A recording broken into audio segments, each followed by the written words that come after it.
Ya, saya mulai ya. Bismillahirrahmanirrahim. Assalamualaikum warahmatullahi wabarakatuh.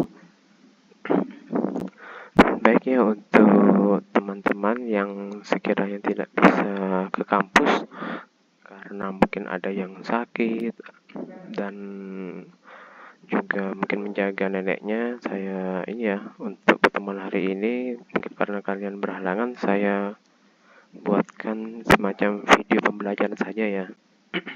Jadi materi-materinya masih tetap bisa tersampaikan. Oke ya, untuk pertemuan ke-12 ini mata kuliah biologi sel dan molekuler.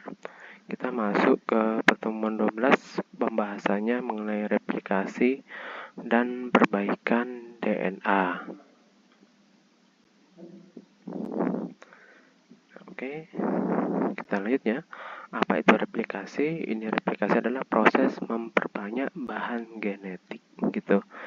Jadi di sini replikasi bahan genetik itu bisa dikatakan sebagai proses yang mengawali pertumbuhan sel. Meskipun sebenarnya pertumbuhan itu merupakan suatu resultan banyak proses yang dianya itu berkaitan satu sama lain. Jadi dia itu replikasi ini semacam memperbanyak diri gitu. Tujuannya untuk pertumbuhan dan perkembangan. Itu biasanya dilakukan pada saat proses mitosis, itu perbanyakan sel, dan juga untuk mengganti sel-sel yang rusak. Jadi itu fungsi dari replikasi ataupun pada proses mitosis gitu. Sedangkan yang meiosis itu untuk pembentukan sel gamet. Nah, di sini ada 3 hipotesis mengenai replikasi DNA yang ditemukan oleh para ahli.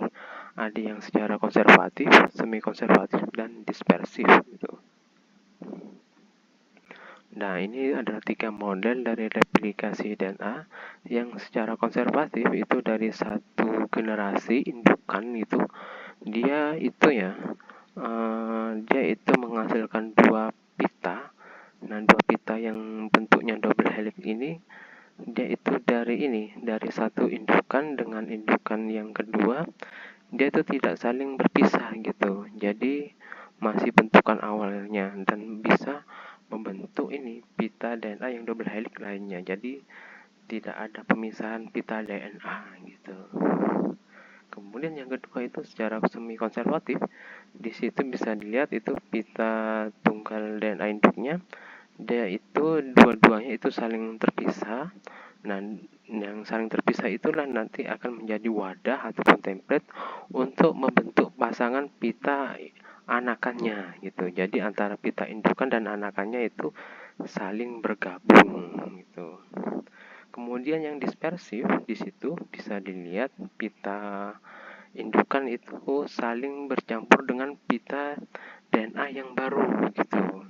Dan di situ bisa dilihat dari situ ya, setelah 2 generasi itu bisa dilihat lagi itu ada semacam 4 pita yang saling bercampur. Ini biasanya terjadi pada proses mutasi. Kemudian yang semi konservatif itu biasanya yang secara normal dilakukan gitu, ada pita DNA lama kemudian terpisah menjadi RNA, DNA menjadi RNA, kemudian akhirnya dia berpasangan dengan pita RNA yang lainnya.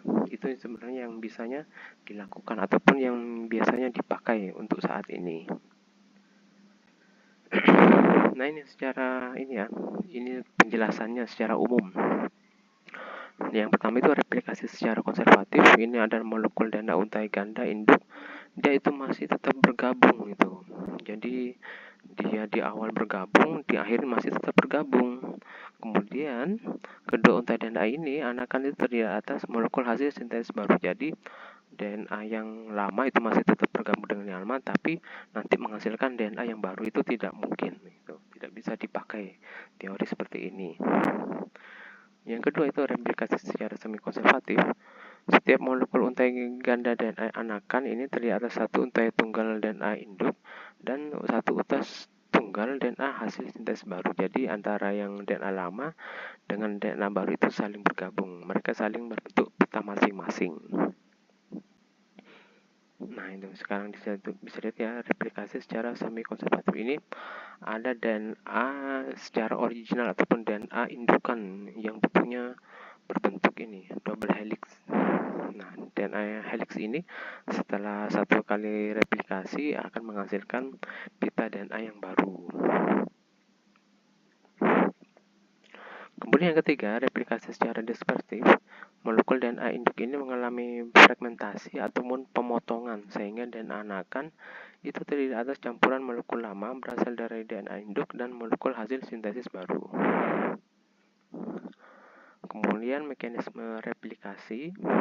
Proses replikasi DNA ini diawali dengan adanya pemutusan, denaturasi, atau artinya itu adanya pemanasan, itu dipanaskan itu antara ikatan antara dua untai yang satu dengan untaian komplementernya, berarti itu kan ada DNA yang lama, itu keduanya itu dipisahkan itu dengan pemanasan, juga ditambahkan semacam enzim namanya enzim helikase untuk memotong untaian DNA.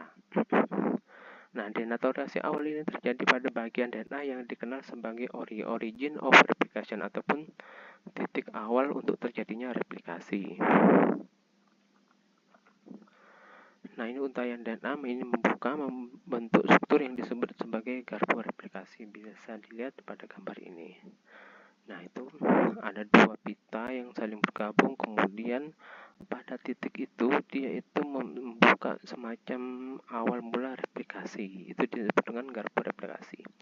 Nah, di situ penjelasannya poin di mana dua strand ataupun dua pita DNA yang dipisahkan itu mengikuti arah pergerakan ini strand pita replikasi masing-masing.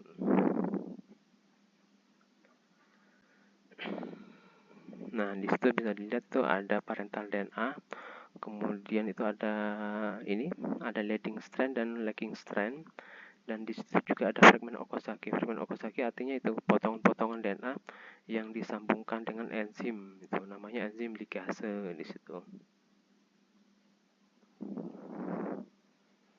Nah, ini di situ banyak sekali ya, ada semacam enzim-enzim yang berperan dalam proses replikasi.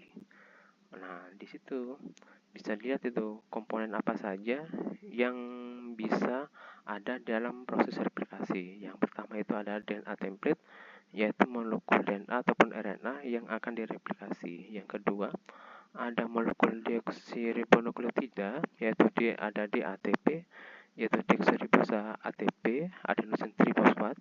Kemudian ada DTTP, deoksiribosa ini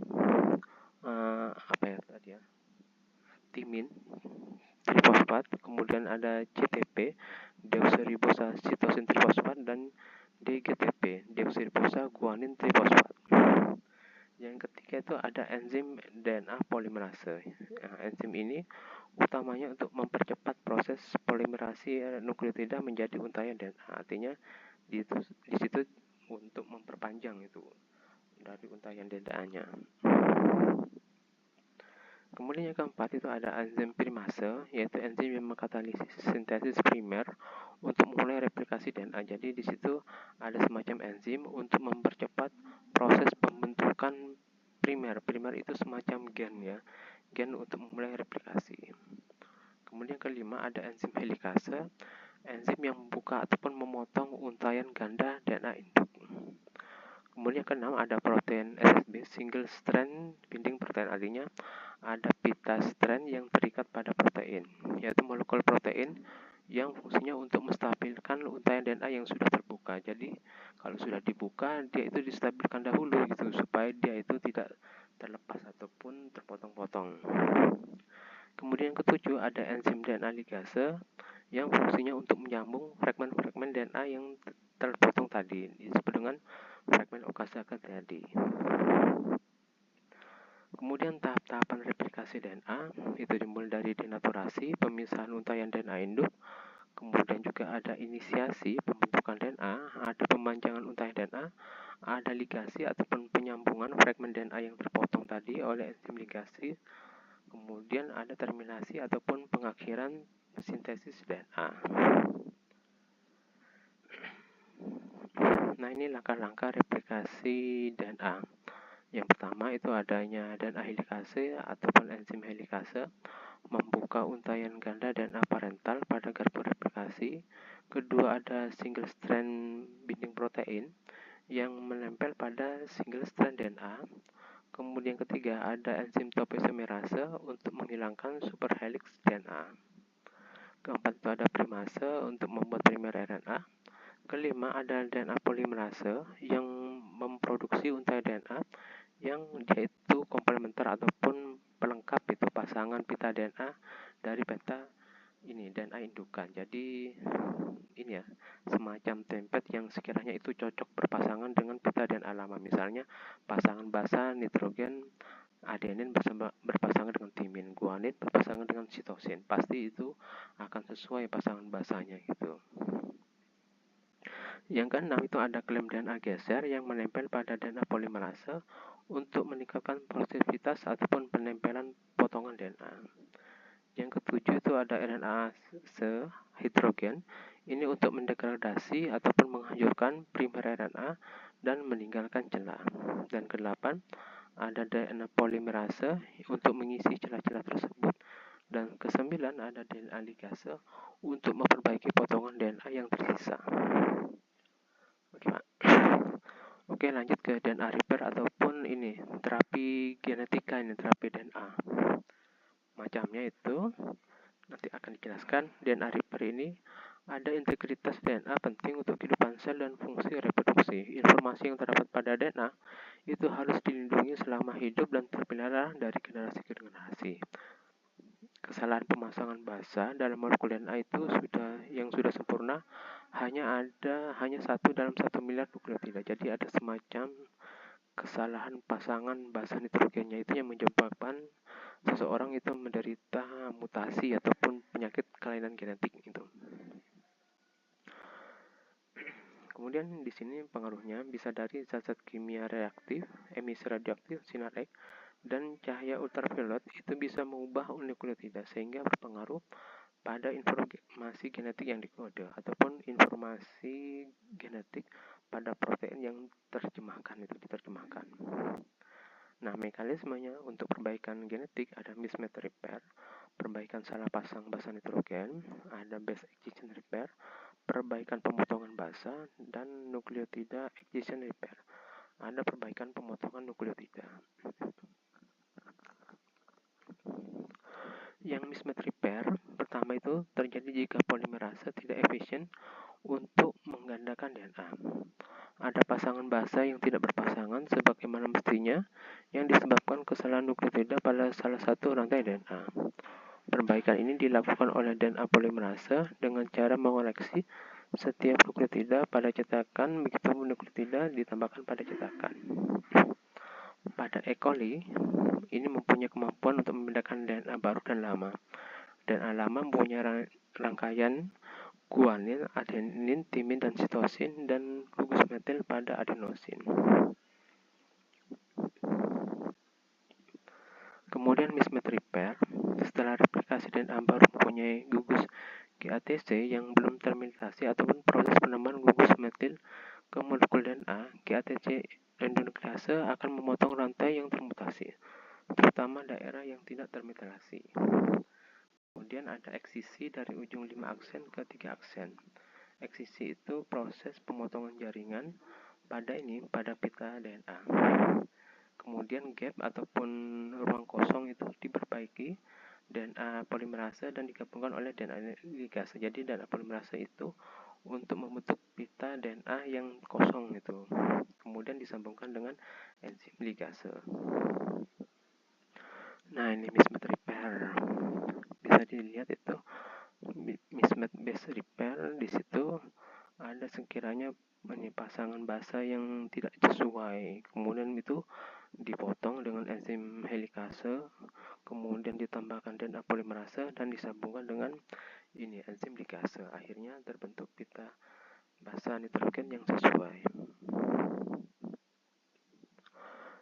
Kemudian base excision repair ini untuk mengoreksi kerusakan ataupun memodifikasi basa-basa termasuk timin repair. Langkah eksisinya itu ada exonuklease arah 5 aksen ke 3 aksen untuk mencerna rantai yang rusak dan mengganti dengan yang baru. Contohnya ini kasusnya pada pemotongan pada penyakit Xeroderma pigmentosum. Jadi itu ada sekiranya gen-gen yang sekiranya terpetakan, peta gennya itu pada lupus keberapa, dia dipotong dan diganti dengan DNA yang baru, sehingga semacam apa ya, dia itu tidak akan bisa menghasilkan protein untuk menggandakan penyakit ini. Nah, ini base excision repair itu bisa dilihat di situ. Di situ ada semacam pita DNA yang kosong itu, kemudian adanya DNA polimerase 1 untuk mengisi ruang kosong itu, dan akhirnya disambungkan dengan enzim helikase. Jadi ada semacam pemotongan gen yang menghasilkan penyakit itu. Kemudian yang terakhir itu ada nukleotida excision repair, perbaikan pemotongan nukleotida. Aktivitas glikosilase yang memotong ikatan gula fosfat diikuti oleh endonuklease. Endonuklease ini akan memotong daerah yang rusak dan mencernanya, diisi oleh DNA polimerase. Daerah yang diperbaiki kemudian disambung dengan ujung 5 aksen ke DNA yang lama. Nah, ini jadi sama ya, ada semacam mungkin penyakit ataupun mutasi. Dengan adanya enzim pemotong tersebut, akhirnya dipotong pada jarak keberapa, kemudian ditambahkan semacam enzim, misalnya DNA polimerase, dan akhirnya disambungkan begitu.